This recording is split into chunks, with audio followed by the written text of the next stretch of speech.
I'm Ruth Steiner, and I teach transportation policy and planning. The course is not what many people think about when you say transportation.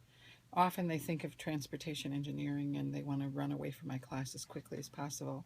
But in this case, what we do is really look at how transportation interacts with all aspects of other aspects of planning. So, how it interacts with land use, how it interacts with social equity and differences in safety for people who are lower income, how it interacts with the environment, how do we, some of the basic tools for transportation policy and planning. In the course, the students have, there's basically three components. One is the development of your own research topic.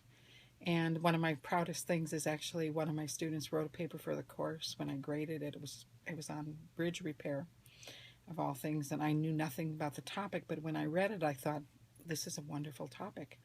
So I encouraged him to revise it and submit it to the Transportation Research Board for publication, and sure enough, last January he was there in a poster session. So that was one of those examples, but it's a topic, good opportunity to develop a topic on your own and in an in-depth way, and maybe even think about something you might do your research on later.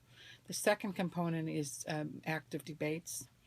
We ask questions like, is it a good idea? Should the federal government be promoting high-speed rail? Should roundabouts be used broadly?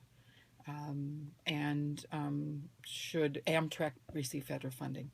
So there's lots of different, an attempt to look at real world policy problems that really have two different voices on it, and the students take turns in the debate. They do a taped debate, and then the students spend the rest of the week responding to the debate question.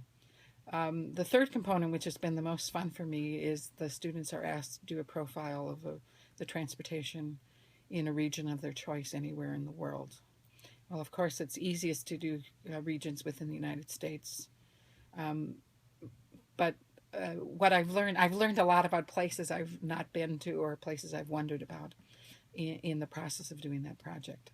So, generally speaking, the transportation policy and planning is really understanding how we get around in our community affects and interacts with various aspects of the planning environment, how it interacts with the environment, how it interacts with how we develop land uses, how we deal with a movement of people and movement of all segments of the population.